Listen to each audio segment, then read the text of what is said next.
We've accepted that AI is here. We all know we need to use it. But knowing and doing are two very different things.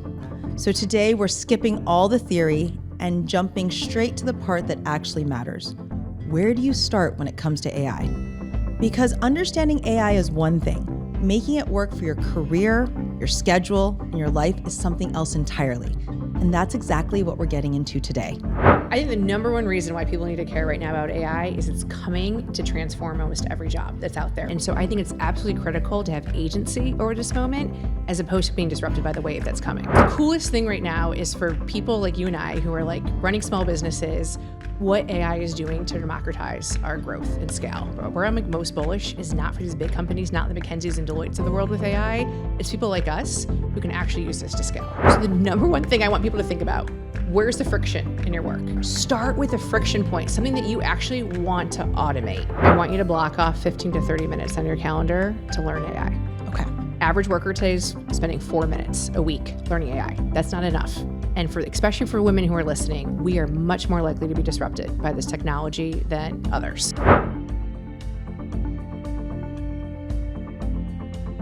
Welcome to In Confidence, where what we share in confidence helps us grow in confidence. I think there's a lot out there about AI right now. We spend a lot of time talking about it, and especially we're hearing a lot about what AI might take away. What I think nobody is talking enough about is what AI can give you. Maybe it's time back in your day. It could be clarity on decisions that used to take hours or you're struggling with, support that you used to require an entire team for, especially for small business owners. AI is not just a technology trend, it's a career and life advantage. And the people who figure that out first are going to be miles ahead. When we did our survey on LinkedIn of topics that people wanted us to cover in terms of solving problems this season, one of the top problems was, I know I need AI, but where do I start? So today we're bringing in my dear friend, Dr. Kelly Monahan. She's a future of work researcher, a TEDx speaker, and founder of Beyond the Desk. She is going to help us today think about how AI can benefit our lives and what are a few things you can do right away to take advantage of it. Welcome to the show, Kelly. Welcome to In Confidence, Kelly. Thank you so much for having me today, Lisa. And I love that before we turned on the cameras, we are both Disney and Universal adults. Like fanatics, maybe. Let's own that. Okay, let's own it. Own that our inner child is burning bright and brings joy to our lives. Yes, I love that. So I already have, you're taking me around next time I come to Orlando. With your brother Thomas, apparently. You might know more of the VIP hacks than I do. That's true. Now, before we get started, we always ask two questions. Okay. The first is, what are you proudest of from the last 12 months of your life? Listen, the last 12 months have been a roller coaster, to go with our whole analogy here of Disney and Universal. And what I'm most proudest of, when I was at my lowest peak, actually, in my career about 6 months ago, is when I've actually, I think, created probably the most beautiful thing out of my career. And that's an upcoming book I have called Reclaim the Plot, and then also the business that I've started with my co-founder, Kim, called Beyond the Desk, where it's called Beyond the Desk because we want to help leaders outside of the work aspect where they actually have to leave the desk and deal with the humans at their organization. How do you deal with that messy middle that has nothing to do with work? So that's what I'm most proud of this year. I love that. And I've got an advanced copy of the book, so I can already vouch that it's brilliant, and we're going to talk about it. For those of our audience who don't know who you are, how do you make a difference in the world? I'm going to tell you a real quick story. I started off my career in HR because I wanted to change the world. I thought this is where people develop leaders, this is where you engage employees. And my very first assignment was a reduction in workforce. So I had to lay off 200 people.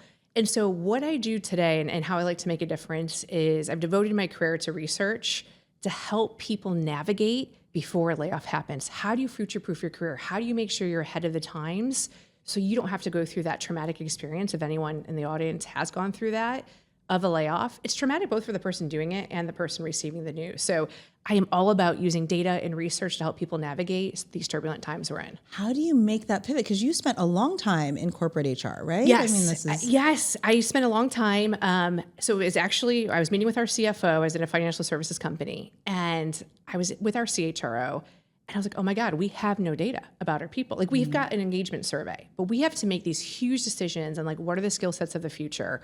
How do we what's the budget for upskilling all these people? And we honestly didn't know. Now, again, this is like 15 years ago before people analytics. And so I decided to go get my PhD to learn how do we actually get HR right in organizations. And so that's when I made the pivot, went in, got my PhD, and have been in a research career and now like leadership career since then. Okay, as a former recovering management consultant, I love data. Yes, tell me more. And so I love that you have a PhD. Yes. So a lot of your organizational insights aren't just hypotheses or subjective. You have the data to back up those insights and those recommendations. 100%. I mean, it's almost like anyone who's got a degree in like organizational behavior, it's almost like a curse because then you go into the organizations and you realize what theories don't actually work. You know, coming from a McKinsey consultant, a good 2x2, like what 2x2 framework works, what doesn't. But by having both the knowledge from a theoretical perspective, but the observed perspective, like that's where the magic happens. And that's where I try to live as much as possible. Okay, so before we get into today's topic, what's the coolest thing your data is telling you right now? Oh God, coolest. I feel like there's so many like blinking red lights right now of what's wrong. But let's think about the coolest. The coolest thing right now is for people like you and I who are like running small businesses, what AI is doing to democratize our growth and scale. Like there is so much opportunity. Where I'm like most bullish is not for these big companies, not the McKinseys and Deloittes of the world with AI. It's people like us who can actually use this to scale.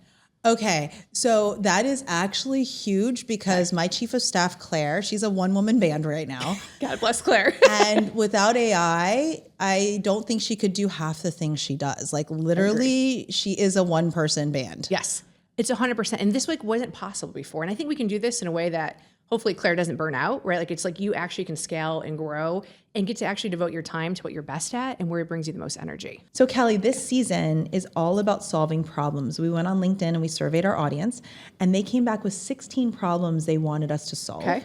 And it's like phone a friend. I can't answer them all. So you're the expert today on how can AI actually benefit me? And I really want to get into today, if you're scared of AI, I mean, my boyfriend's a great example. Yep. He's a senior project manager at an ad agency. First of all, I'm worried AI is going to replace him, and we're going to deal with that in a separate episode.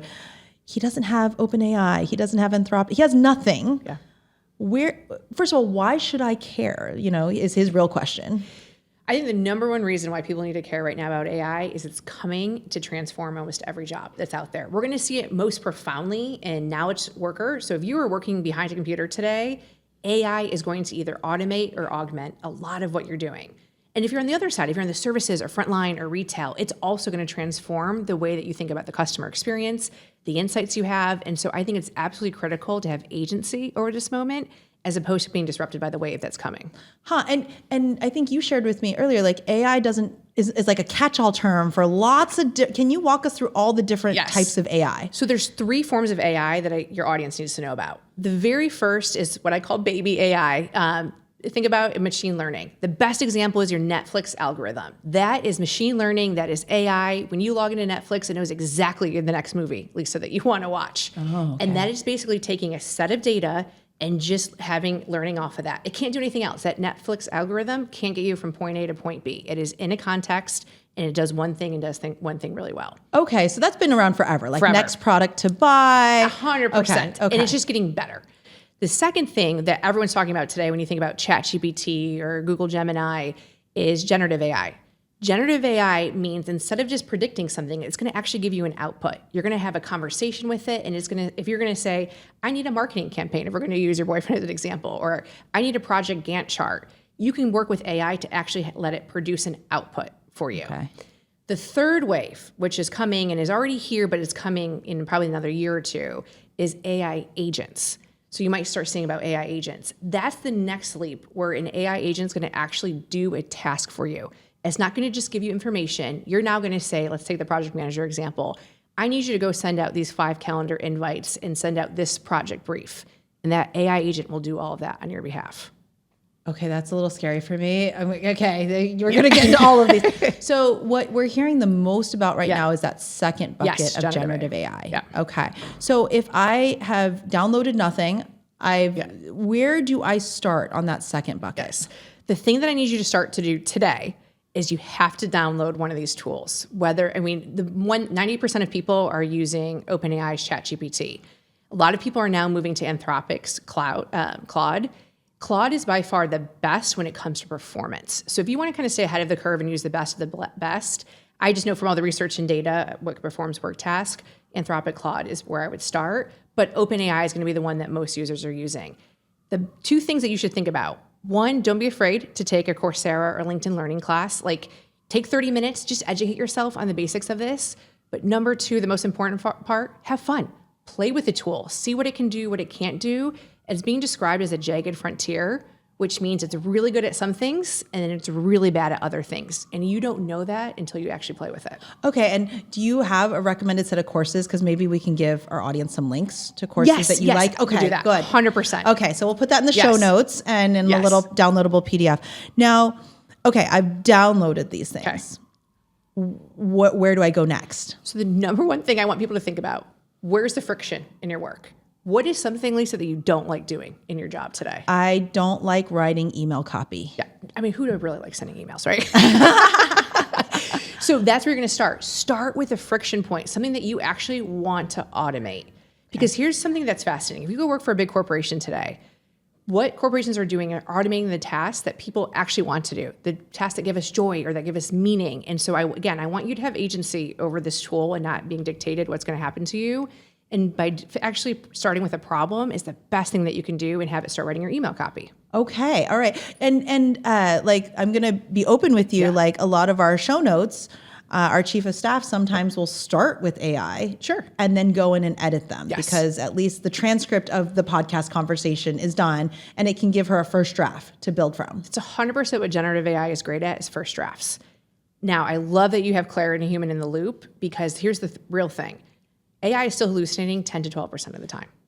So you can expect on average about 10% of the output it's giving you may have errors in it or may not be factually correct. And so having that human judgment, always use it for a first draft, not a final draft. Okay, that's good. You know, it's funny. My book collaborator, Kathy Huck, who I work with on my books and my second book, she actually has in her contract like not to use AI.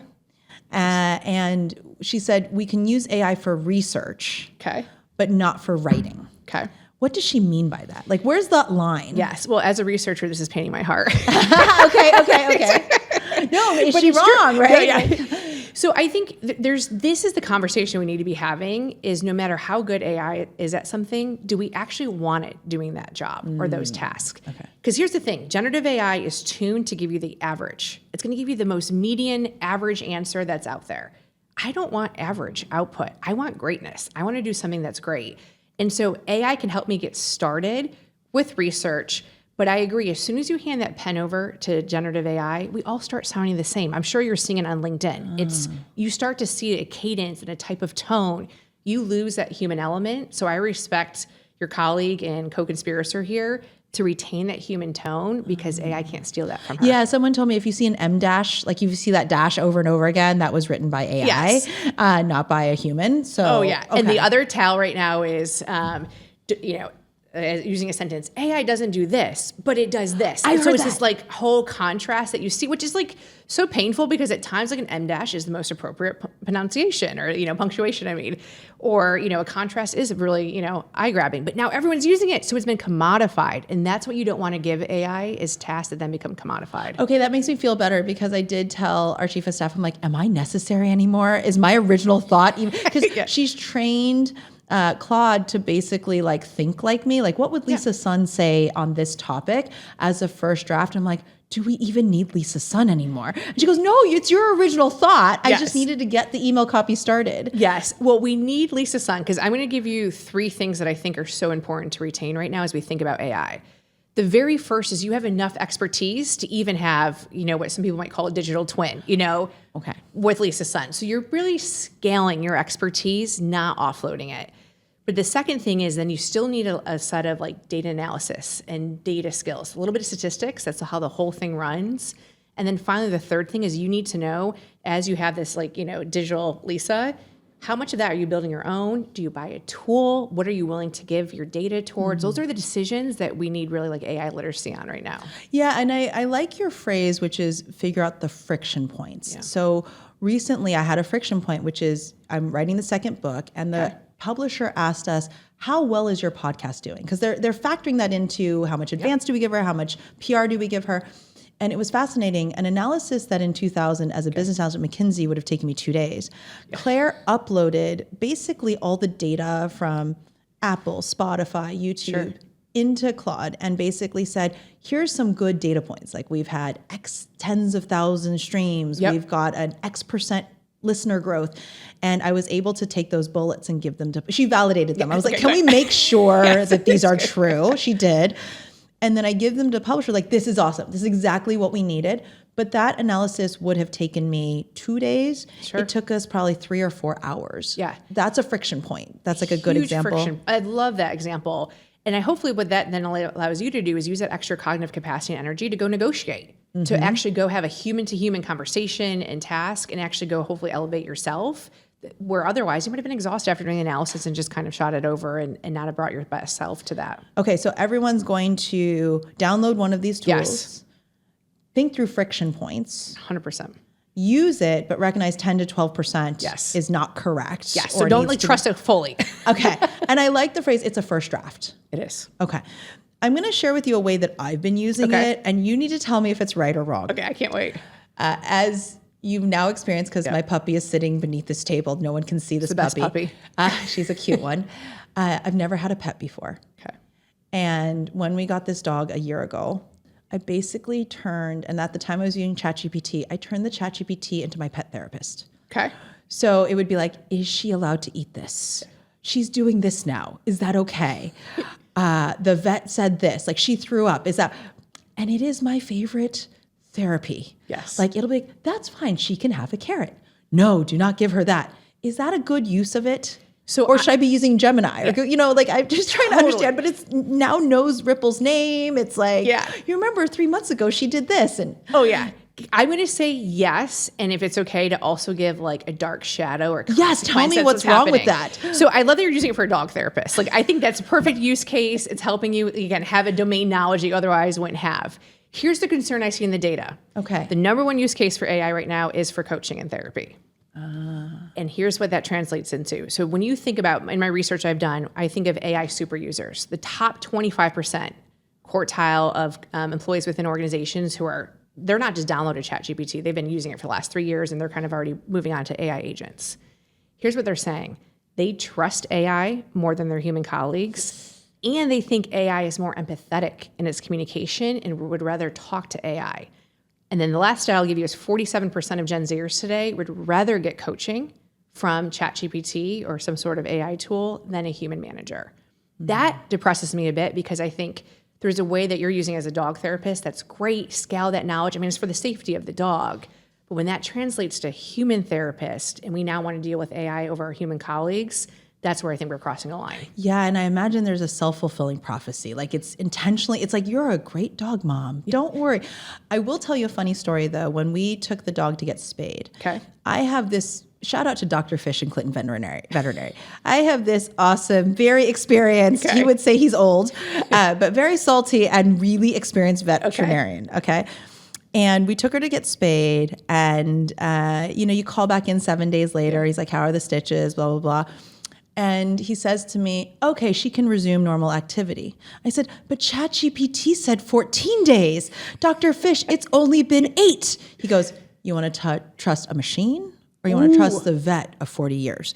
Your call, Lisa, but whatever helps your anxiety. And I'm like, I'm going to trust you, Dr. Fish. And she was fine. Yes. So he kind of challenged the ChatGPT and he was actually annoyed when I walked in the door. Sure. I was like, so Chat says that she's eaten blah, blah, blah. And he goes, let me examine the dog. Like, you can't trust a machine. I'm here. Well, and think about it from like a healthcare perspective. Like so much of it is still the human touch and it's being able to see and observe. And that's what Chat doesn't have. It's just getting your mindset. So whatever you're telling it, that's all it's diagnosing based on. Missing a key critical human part. 80 to 90% of how we make decisions is not based on the words we're having, but by our body language, the emotions. We lose all of that when we give that to ChatGPT. Okay, so I'm gonna tell my girlfriend who just went through a breakup that Chat's not going to calm her down. she's like, tread lightly. Yeah, tread lightly. And the other good thing is just to keep Chat and AI in check is to always tell it, like, do not flatter me. I am looking for critical judgment. You are not my bestie. And the more that we actually don't humanize this insight in this machine, but we tell it to stay in its lane in the zone. I mean, I tell my Chat all the time, you are a machine, act like it. That actually makes a big difference because we don't want to get fooled by our human psyche just based on all of behavioral science that we are easily flattered and that we will make different decisions and we will miss that 10 to 12% hallucination if we're like in this flattered state. Okay, so I'm now going to stop calling her my girlfriend. Yes, I would. Okay, this is my 2 cents, my personal opinion, because we have to be careful. We do not humanize, right, these machines at the end of the day. This is why there's this whole conversation out there in the tech world around, artificial generalized intelligence and whether or not these things are going to have consciousness. I think we're fooling ourselves by the way that we're giving it that empowerment that it really shouldn't have. Okay, because the dog did eat a chicken bone, like a Popeye's chicken bone. And my boyfriend says, ask your girlfriend. I have called her a woman. So I do think I was like, only a woman would be this helpful to me. And he goes, ask your girlfriend what we should do. And it was like, feed her rice, lots of water, observe her 48 hours. If this happens, take her to the vet. But now I'm going to say to the prompt, you're just a machine. I'm using you purely for information purposes relative to my dog. Correct. I don't need you to tell me I'm a good dog mom. Correct. Because it actually is probably more likely to be accurate in that regard because it's going to go into more of that, its algorithm and its statistical parameters as opposed to find words that may be flattering as part of the probabilities. That's so helpful. I feel stronger now. Good. I want now, that. What is something that AI can do for people that most of them don't realize yet outside of what we've just discussed? I don't think most people realize that AI agents are here. So you can go into agent mode. Claude has this, OpenAI has this, and you can actually have it start doing things on your behalf, not just telling you information. So let's just take like a perfect example. We've got the dog here. You can, again, this might be a little bit 6 to 12 months in the future, but over time, veterinarians and hospitals are going to be connected into all these systems. And you can say, you know what? My dog is due for a 6-month appointment. Please go and book this appointment for me and send this doctor's note of XYZ vaccines are needed. And the next thing you know, you're walking around and on your iPhone, boom, you've got the appointment on your calendar and you did not have to do anything besides tell an AI agent to do that. That's, probably a little bit more in the future example. What you can start doing today, though, is you can sync your email in your calendar and you can start actually having it auto-generate and reply back to you for emails, auto-schedule things on your behalf. I use my AI agent a lot for as a paralegal, working with all these SOWs now as a small business owner. I had that go through and redline. So it doesn't just tell me what's right or wrong with the contract. It actually redlines it for me, and then I send it right back to the vendor. Do I have any fear about privacy? Absolutely. So let's as much as I'm super excited about this, you have to know whatever data you're putting into it could potentially be found. Okay. That is true with any cloud-based technology, but even more so. So I'd be really careful about personal identifying information. This is why, like that example I gave with the healthcare, is more future forward. We need better security parameters. Think about, if you give it access to your emails, I don't know what's in your inbox. Be careful. There's just stuff that could be, found out. And now, if we talk about privacy with the government, there is open access where, for whatever reason, a government official can come in and start actually using that for some sort of, investigation. So be mindful, whatever you're putting in could be found out. Okay, and there's no privacy setting that I can turn on, or is there? You can pay so the AI model is not trained on your data, but we're learning about some of the gray zones right now that are occurring with that. So again, tread carefully, but for most of the friction points should not require personal identifying information. Okay, because I recently, one of my friends said, I'm looking at buying a home, and they're like, you can upload the sales contract and say, I'm thinking about signing this. Sure. Is there anything I should know? And I was like, and I didn't think there was anything personal in there. You know what it told me? It was like, the board can reject you based on your dog. They have to meet your dog. And I was like, oh, that's good for me to know. I would never have caught that in the 50-page contract. Right, exactly. So I was like, just tell me main things and that's an okay usage. Yes. I mean, as long as I would say I'm a high advocate of the paid usage because that has more privacy parameters around that. So if you're pay the $20 a month. I'm paying it. So it's so well worth it. Okay. As long as you're paying for it, absolutely. I think that's a great use case. I mean, again, think about how long would it take you to go through 50 pages forever? And you and I aren't lawyers. We're not going to catch everything. And so I think it's a great use case that you're using it for. Okay. I did hire a lawyer too. And I was it looks like they can reject me based on my dog. And they're like, that is true. Yes. And they had met my dog and they're like, Ripple's going to be fine. Yes. She's going to get past the board. Now, if you were to help me with a few, just give me some prompts. Can you, I love the one, you're just a machine. Yeah. Are there like 2 or 3 prompts that you're using that you want to share with our audience? Yes. So I, again, as someone who's a researcher and writer and trying to scale my business, one of the prompts, so I'm moving a little bit more to the agent side. So you prompt a little bit different because you're giving it a command. But as an example, let's take the SOW that just came through the other day. I say to AI, you are a top lawyer in the tech industry. So give it its role. What role do you want it to play? Give it the context. And you are representing a small business owner with little to no experience in legal regard. Where does this contract benefit me, and where do I have harm? In addition, is there any reputational risk I have by engaging with this vendor and signing this contract? Please do a brand analysis, stuff like McKinsey would used to do, like reputational risk. And boom, I mean, it takes about 5 to 10 minutes. Like the more you prompt it and the more you give it more to chew on. And the other hack I'm going to make sure everyone's using, don't use the auto field, use the pro, use the thinking mode. Put AI to usage. You're paying for it anyways. Use the best model that's out there. You might not get an answer in 30 seconds, but you'll get it within 2 to 3 minutes. I'm definitely not using the pro mode. Oh, you have to. It's a game changer. Okay. I did see an Instagram post, which was one of those slide carousels, which is like, if you want to be a McKinsey analyst, here's 6 prompts. And it did start with, I'm a McKinsey business analyst, and I'm looking at this. Can you give me the SWOT analysis? And I was like, I didn't even know I could do that. Yes. I mean, all of your prompts should be about a paragraph long if you're going to do this right. Mine are like a sentence long. Yes. If you want to maximize the output of this like super intelligence that we have at our fingertips, you have to make sure you're giving it a role. You're giving it a context. You're telling it what to do and what not to do, and expectations of what does the output look like. Okay, so that feels more human to me than where I think I'm using it. I'm like, tell me what to do about this. You were saying, here's the role I want you to play. Here's what I'm looking for. Show me the pros and cons. Give me this as an output. Okay, I'm not using it correctly. Okay, but this is great. That's why we're having this conversation. I know. I'm like thinking to myself, I need to get better. Okay, I'm glad I have your cell phone number. Yes. Now, today, if I am getting out of my car now after having listened to the episode and I'm walking to my office, what are 2 things you want me to try today at my desk?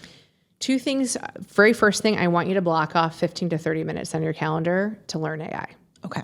Average worker today is spending 4 minutes a week learning AI. That's not enough. And especially for women who are listening, we are much more likely to be disrupted by this technology than others. So prioritize learning. Give me 15 to 30 minutes daily of playing around. Daily. Okay. Give me 15 to 30 minutes, and I'm telling you, like, your future career will be thankful for that. Number 2, as you're protect that time, like don't like take a cell phone, like turn your phone on, do not disturb, like get into learning mode. We've got to like turn that memory back on, that muscle. And then the second thing is have fun. Like we have to play with this technology. This is a technology we can play with. Like don't be fearful of it. It's real. I mean, in many ways, it's not that intelligent, like behind the scenes. Like it's just based on probabilities and statistics. Demystify it. Go learn and play with it and have fun. I love that. It reminds me of that movie Hidden Figures. Yes. If you remember that scene where they realize that somebody still has to feed the IBM machine. Yes. Someone still has to do the cards. Yes. And I'm blanking on the scientist's name because she deserves lots of credit. I can't remember her name. I know. And like see the Wikipedia page. Yeah, I know. I can see. And she literally gets the book. She gets the book from the library and starts studying coding and all of the stuff. And all of a sudden they realize that they have the machine in the room now and no one knows how to feed the cards. And she goes, I'm here, I'm ready, and I've trained all my people. I'm bringing them over. And she goes, it gives me goosebumps. Yeah, she's like, put down your calculators, women, we've been reassigned. Yes. And they move over to the new computing system and they're the ones feeding the cards. So that's the 15 to 30 minutes a day. 100%. Do it, because if not, this wave is coming. It's developing super fast, and you have to stay ahead of the trends, and we just have to learn and play with it. I'm not afraid of it anymore. Okay, thank you so much, Kelly, for Lisa. solving this problem. I appreciate it. Yay. I hope you loved that conversation with Kelly. I certainly learned a lot myself. Every week, we're going to share with you a power move, something that's a takeaway you can do right away. And I love Kelly's power move. Download an AI platform. Maybe you've already done that. And more importantly, block out 15 minutes every day just to learn how to use it. Not actually use it, but maybe go on LinkedIn and take a course. Maybe play around with it. Try some new things. Because as Kelly shared, having fun and playing with it will lead to mastery. And I think we all need to be ahead on what these tools can do for us. Before we close out, We've built something into this season that really matters to me. It's a GRAVITAS shoutout because growth deserves to be seen, ownership deserves to be named, and the people doing the work deserve to be celebrated. So at the end of each episode, we're going to recognize someone who's leading with gravitas.